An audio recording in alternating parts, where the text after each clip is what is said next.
As customer journey mapping becomes more popular and accepted, what happens is everybody wants the same exact way to do it. They see these amazing graphics when they look it up on Pinterest or they see it on somebody's wall. But what happens with journey mapping is really not about what you get at the end. I really believe, and maybe this is Jeannie Walters' heresy, but I really believe that the magic of journey mapping is in the process. That's where things happen. That's where you find those aha moments. That's when you start realizing, oh my goodness, we have been treating customers so poorly in this part of the journey. And that's when you start creating those moments of delight. You see opportunities everywhere you look, and you start bashing down silos in your own organization in order to make things better for the customer. That's the magic of journey mapping. So if you are struggling with this right now, if you are thinking to yourself, how on earth are we going to tackle a journey map for our customers? We have all these different products and we have all these different customer segments and personas. How on earth are we going to do that? Here's my advice. Just start the process. Just start the process. Get people in a room. Start asking questions. Start asking, what happens to a customer? And if they start talking about process, or if they start talking about the back end and how things have to hit the server, stop them and say, no, that's not what we're talking about, people. We are talking about what actually happens to the customer.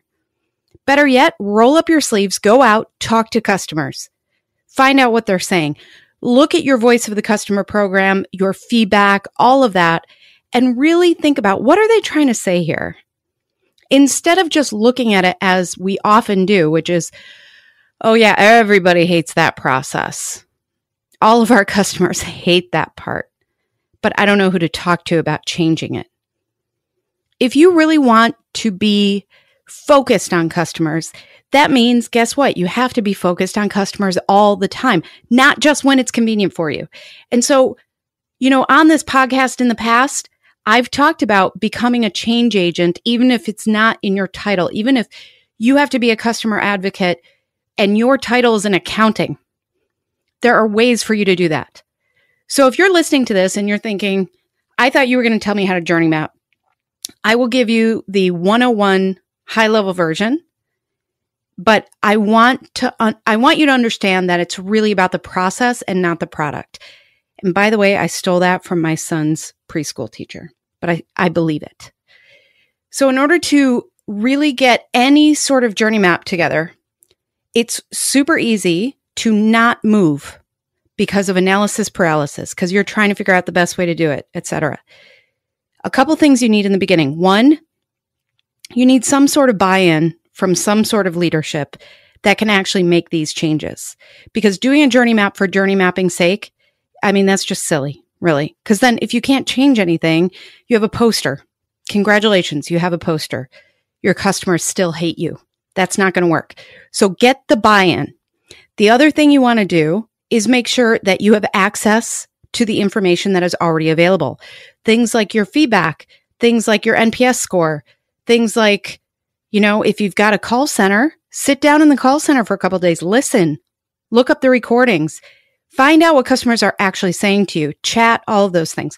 Make sure you have access to that. Next, you want to decide, who are you doing this map for?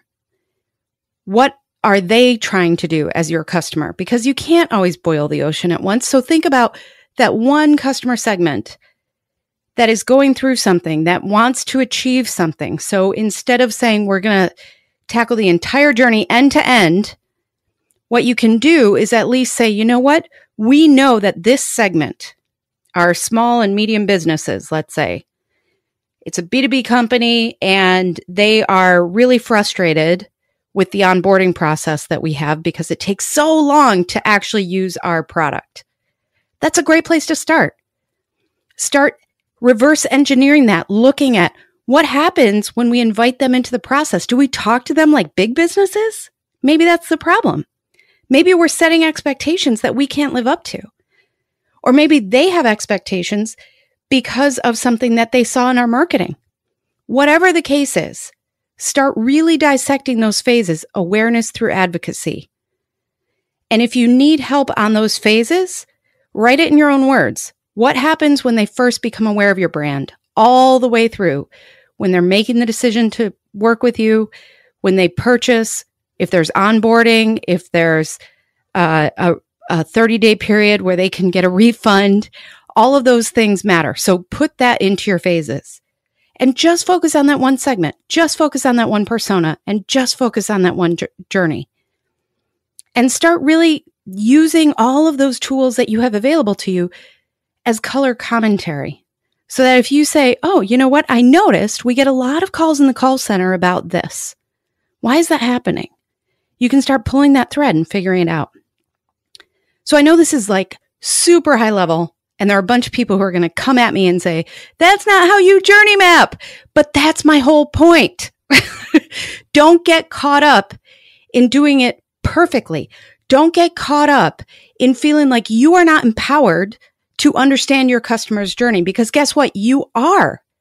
You are. There are things you know right now as I am talking that bug you about the customer journey. You know there's a better way. So you have to act on that. You have to put a framework around it. You have to get that buy-in to make the changes. That's the magic. So I know this is a little all over the place. There are lots of resources out there. I'm happy if you reach out to me at jeannie@360connects.com or find my website at cxcontent.com and ask questions. That's totally fine. But I want you to walk away today thinking it's not about the magic product. It's about the process. Your customers